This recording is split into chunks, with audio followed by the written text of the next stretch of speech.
Have you been getting my articles on civil forfeiture? I have, Glenn, and I really appreciate that you're bringing to light the issue here. And nationwide, of course, civil asset forfeiture has been very controversial. There's progress today. I heard that a big class action lawsuit going on in Philadelphia is making progress. The Institute for Justice is leading that. It's the worst of the worst situation going on in Philadelphia, where they're basically using civil forfeiture as a cash cow, seizing homes, two parents who didn't know their son was dealing marijuana out of the basement, small amounts of marijuana, and they're going and trying to take their homes away. So it's really great progress on that front and the litigation front. Meanwhile, here in Wyoming, the progress has been made legislatively. Over the interim between the 2014 budget session and our 2015 legislative session, full session that will begin next month, there's been the Judiciary Committee voted 12-1 to sponsor a committee bill that will change civil forfeiture under our Controlled Substances Act to a criminal forfeiture process. Basically, the only way the government can take your stuff, whether it's cash, cars, firearms, homes, or any other related property that allegedly relates to the drug trade, they have to convict you of a felony first. And the news now is just yesterday or the day before, the Legislative Service Office, which is very busy posting bills online so that people can view them before the session next month, posted Senate File 14, or SF-14, is now online, and that is the very bill that we're talking about. It's entitled Asset Forfeiture 2, because they were considering another bill at the same time, and it's pretty exciting. It's going to be introduced on the Senate side, and I'm really ready to dive in a month. Okay, that looks good, because some of the cases that I've been reading about and sending you about from across the country. Oh, did you get those videos that I sent you? Because you want to talk about cash cow, and this ought to be as big as the Gruber videos as far as I'm concerned. I'm surprised it hasn't taken off yet. But there was some kind of a conference where law enforcement officials were bragging to each other about how easy it is to grab property of any size, from a home to a car to just money, and the odds of the average citizen winning in court, well, they probably will never get to court because, frankly, it's too hard to fight. So did you get those videos that I sent you? Yeah, Glenn, and I appreciate it. And here's where things get kind of funny in the legislative process. All right. That when you go ahead and I've tried to keep my focus on Wyoming, what's going on here, because sure enough, right, when bad things are happening in other states, the easiest cop-out is, yeah, but that's not Wyoming, you know? Yeah. And so that's what we've done in this fall. We had an intern work for us for about 3.5 weeks, and I actually really have to appreciate give some props to the Attorney General's office, because they basically hosted my intern in their conference room for about 3 weeks, and he actually reviewed all 400 cases that they could find from 2008 to 2013 dealing with civil forfeiture right here in Wyoming. And what you mentioned just now, for example, all the problems under the law do exist. Our law is very similar to these states where the worst things are happening. It's like the idea of being guilty until proven innocent, because instead of the government having to take you to court and then prove beyond a reasonable doubt that you're guilty of a crime and then take your stuff away, what they do instead is you have to, after they take your property, you have to hopefully go to court, and you have to prove that it's yours. It becomes a 50-50 thing. Like, whoever has the most evidence, which is often your word against the government's, guess who wins those cases? Wins the case. So the burden of proof is totally stacked against you. Also, because this is a civil proceeding, if you can't afford an attorney, tough luck. You are going to have to represent yourself, and the legal system, being as complex as it is once again a huge burden. Because here in Wyoming, the average seizure is only about $2,000. Even if you could afford an attorney, it's not worth it to pay for one, because by the time you get any kind of settlement or even win the case, everything you get back is going to go back to pay your attorney. So there's a lot of the whole system. The law itself is in a very bad way when it comes to due process and when it comes to property rights. But last year, when we tried to do even minimal reforms, it was kind of blocked and really opposed by law enforcement. And I should say some were very offended that we would even try and reform this process, because they claim that it's not being abused. And I agree with them, especially after our review, that it's not being abused much. But the law itself is abusive, and it's time to change this, and it's time to move on. And I should add, just because it's not being abused a lot, just because it's not being abused as badly as they are in Philadelphia or in Tennessee or in Texas or in Florida, doesn't mean those bad cases are happening. In fact, some of the worst cases are open cases right now. There's a case over on the west side of the state where a lady was pulled over, I believe around Evanston, and she had about $50,000 in cash in her car. The police officer who pulled her over didn't find any kind of drugs and made some claim that she had, quote, marijuana residue on these bags that were she was carrying the cash in. She was charged with misdemeanor possession. The charges were dropped. There was not even enough to qualify for misdemeanor amounts of marijuana in this residue. I guess that also is another word for maybe it smelled like marijuana. But here we are over a year later, and the AG is still trying to keep this $50,000. Now, because there's so much money involved, she's able to afford an attorney, and her attorney is kind of playing clobbering time and is not going to take anything less than her getting her money back. But again, by the time she's through, who knows what the legal fees will be?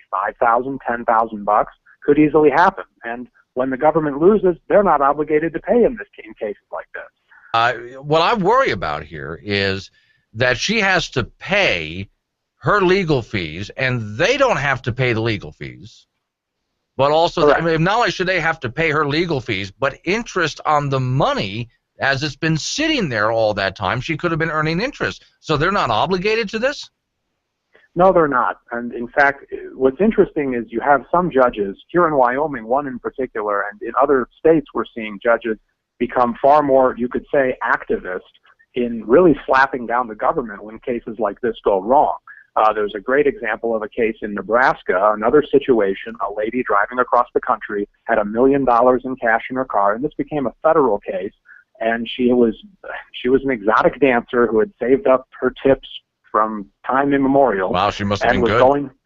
She must have been really good, and was driving across the country to go invest in a club, I believe, in Tennessee. It took a year and about $40,000 worth of legal fees for her to eventually win and to show the government had no case because there were no drugs and there was no other evidence she was engaged in the drug trade. In that case, a judge made the extraordinary order of saying, no, government, federal government, you have to reimburse this $40,000. It's not coming out of that $1 million you should give back. Now, I don't believe there was any interest in that case, but there you go. Now, you know, and I should add that it's a lot of this does return to fundamentals, right? I understand somebody driving across Wyoming, in one case that's open right now, $500,000 in cash, no drugs.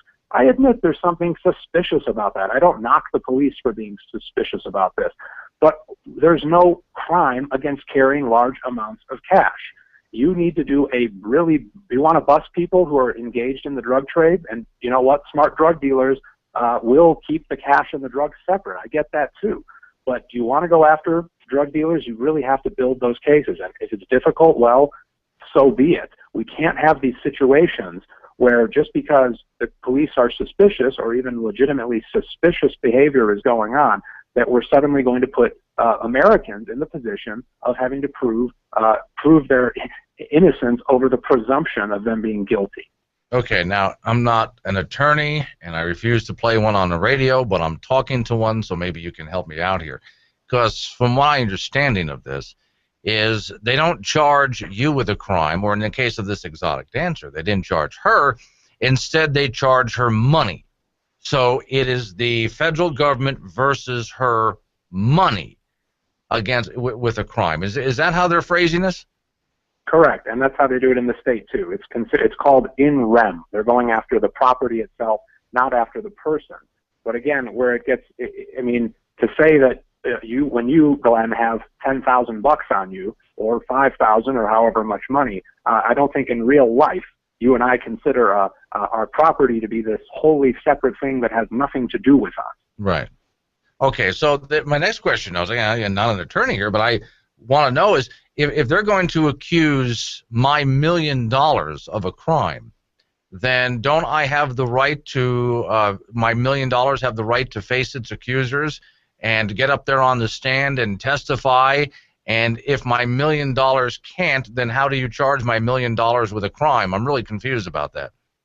Well, Glenn, because this is a civil proceeding, keep that in mind. There's no right to face your accuser. The rules are totally different in civil court. There's no right to a jury trial even. And that's why we're trying to fold this into a criminal process. And again, I want to emphasize that even though these abuses are going on in Wyoming, they're not common. Most of these cases, to the AG, to the Department of the Division of Criminal Investigation, the Highway Patrol sheriffs, everybody usually engaging in criminal or civil forfeiture is usually going after the criminals. There is usually a felony case going on at the same time that the civil forfeiture case is going on. That's good news. It's good that really they're going after bad people, often dealing pounds of cocaine, methamphetamine, very dangerous drugs. So that's wherever you might stand on the drug war. It's not like the police are just chasing cash. However, when they do come upon it, they have a tendency to take it. So that's the good news. And the thing is, that really supports this as well, that why not just have a single proceeding where you go after, you can still seize their property after you've arrested them for a crime or at the same time. The AG holds onto the property, then the prosecutor goes after them, convicts them of a crime, and then suddenly the property, which is being held by the AG, comes up for play. Now, it's not one of these situations where, oh, you couldn't build a criminal case, we'll just hold on to the property and, go after it separately. Now it's, well, we have to do this sequentially, and we have to do this through one proceeding, and the accused person whose owner owns the property will be given an attorney, a jury trial, and every other wonderful thing that comes under our Constitution Bill of Rights, particularly the 4th through 6th Amendments. Okay, this is SF-14, you said?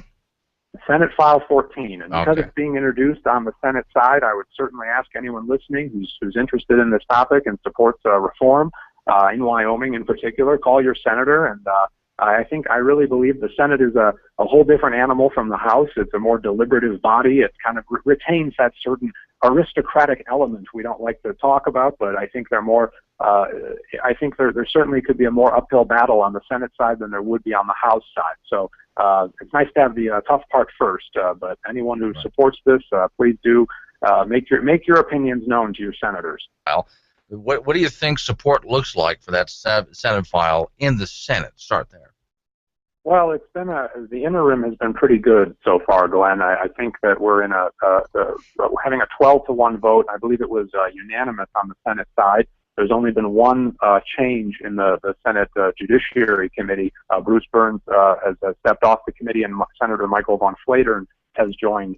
So I think there's still very strong support in that area. But it's going to be a tough pushback from law enforcement. And in the interim especially, I think there were some things said during testimony that were pretty questionable at best. And I was really, that's where a lot of my research led to making sure we had it over to the AG's office. And we have about 80 pages of handwritten notes on a lot of the cases that were going on. And I can, again, say for certain that this is an abusive law. It is not being abused frequently, but it is being abused. And we don't want to wait until it becomes as bad as Philadelphia or Texas or any of these other states where it's become kind of flagrant. So that's the good news. The support also, of course, from interest groups is this is a fairly, you could say bipartisan. Why Liberty is often painted as an extreme right-wing group, depending on who you ask. And of course, there's the American Civil Liberties Union, which is an extreme left-wing group, depending on who you ask. But here we are, pretty much hand in hand. The ACLU nationally has worked on this issue for decades, and here we are really trying to bring this reform, and lo and behold, they're fully supportive of that here in Wyoming. So I think that's excellent. I think that really kind of shows that there's an interest in property rights that is across the political spectrum, if you will. Okay, but now you get over to the House of Representatives. Any feel for how this is going to be received over there? Well, the House Judiciary in particular is a very strong committee when it comes to liberty-focused bills, and I think I'm happy to see Nathan Winters and some others have joined that committee. So last year, the good news was that last year there was a pretty minor reform that we tried to pass into civil forfeiture, and that was it got through the House, I believe, 58-0 that on that vote. So I think it was very well received. But this is, of course, a far more comprehensive bill that we're dealing with. And as a result of that, there's even more ways to kill it. I think, unfortunately, sometimes people will bring up nonsensical issues, kind of make up like, oh, what if this happens? And then people will go, oh, you're right, what if that happens? And these situations that are pretty farcical can end up killing a bill because people get skittish. So I expect that might happen. But again, I have faith. Our legislators are there. They're there to listen. And this will be my 5th year lobbying for liberty, as it were. And I think it's been a great experience overall. And Wyoming Liberty Group, and then I'm sure others are not going anywhere. So if it fails, we're going to bring it back. Mm-hmm. I think that there's plenty of legislators who still strongly support this. And I should say again, Wyoming Liberty, we may have people who, we may support issues and stuff, but it's not us bringing the bill. There's obviously a legislative interest in this, and so that's the good news. All right, so the obvious next question then is, in order to support a bill, again, as SF-14 like this, you got to start getting a hold of your legislators. Now would be the time to do it. We're not actually too far away from the next legislative session. Yeah, Glenn, especially now that it's online and everyone can access it at the Wyoming Legislature's website. It's Senate File SF-14, and you can look it over yourself now. Now it's available everywhere. And now most importantly, because this is a general session, right? So there's going to be hundreds of bills by the time they convene in mid-January. So that's the big thing, is to now have a reference to say, Senator or Representative, please support SF-14. And again, if that's your cup of tea. If for some reason you don't have to just listen to me, but please go read it. And again, and your articles about it too. I mean, you can find that at whyliberty.org, so they can put some kind of reference on it. Boy, that just suddenly made me think. That means you got to get this sucker out of committee first. Well, again, it's a committee bill, Glenn, and that's the good news. I mean, this has already been supported 12-1. There have been changes on the committee, but I don't know that it's radical. But again, we have to see. Last year, I was very surprised when the lobbying started, when the testimony was taken on our minor bill. The law enforcement came out in force. Mm-hmm. So I don't expect that to change. On the other hand, the issue's gotten a lot more attention, especially in the interim, and not just the ACLU, but many other allies have turned out. And if people can be here to testify as citizens here in Cheyenne during the session, that will help immensely. So, all right, Steve. As always, thanks for coming on, and you're at whyliberty.org, right? Yeah, thanks a lot, Glenn.